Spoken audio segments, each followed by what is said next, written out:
రాష్ట్రంలో వచ్చే అసెంబ్లీ ఎన్నికలకు సంబంధించి జై భారత్ నేషనల్ పార్టీ మేనిఫెస్టో ప్రకటించింది. ఆ పార్టీ అధ్యక్షుడు జేడీ లక్ష్మీనారాయణ గురువారం మేనిఫెస్టోను విడుదల చేశారు. రైతులకు ప్రతి నెలా రూ. 5,000 వడ్డీలేని రుణాలు, రైతు కమిషన్ ఏర్పాటు, ఎకరానికి 15,000 నష్టపరిహారం, ప్రతి నియోజకవర్గంలో భారీ పరిశ్రమలు ఏర్పాటు వంటి హామీలను మేనిఫెస్టోలో పేర్కొన్నారు.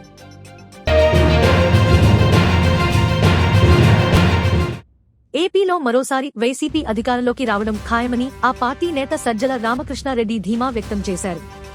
పార్టీ విజయం కోసం కొన్ని మార్పులు జరుగుతూ ఉంటాయని తెలిపారు.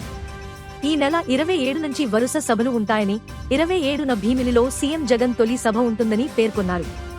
విజయవాడ సెంట్రల్ నియోజకవర్గంలో గురువారం వైసీపీ కార్యాలయ ప్రారంభోత్సవం సందర్భంగా సజ్జల ఈ మేరకు మాట్లాడారు.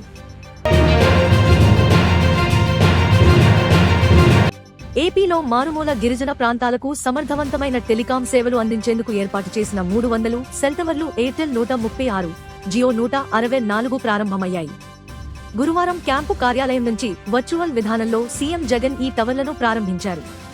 అల్లూరి జిల్లాలో 246, పార్వతీపురం మన్యం జిల్లాలో 44, ప్రకాశంలో 4, ఏలూరులో 3, శ్రీకాకుళంలో 2, కాకినాడలో 1 టవర్ ఏర్పాటయ్యాయి.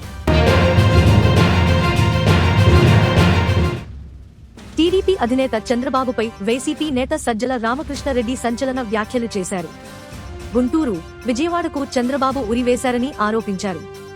చంద్రబాబు వెనకుండి యుద్ధం నడిపిస్తారని, నక్సలైట్స్ ఉంటే చంద్రబాబు వారిని కూడా బుట్టలో వేసుకునేవారని ఎద్దేవా చేశారు. 2014 నుంచి 19 వరకు మధ్యలో విజయవాడలో ఎందుకు అభివృద్ధి చేయలేదని ప్రశ్నించారు. కనకదుర్గ వారధిని ఎందుకు నిర్మించలేకపోయారని అన్నారు. బాలీవుడ్ నటుడు అజయ్ దేవగన్, ఆర్ మాధవన్, జ్యోతిక ప్రధాన పాత్రలో నటిస్తున్న తాజా చిత్రం సైతాన్. వికాస్ బెహల్ దర్శకత్వం వహిస్తున్న ఈ చిత్రం మార్చి 8న ప్రేక్షకుల ముందుకు రాబోతుంది. తాజాగా మేకర్స్ టీజర్ను విడుదల చేశారు.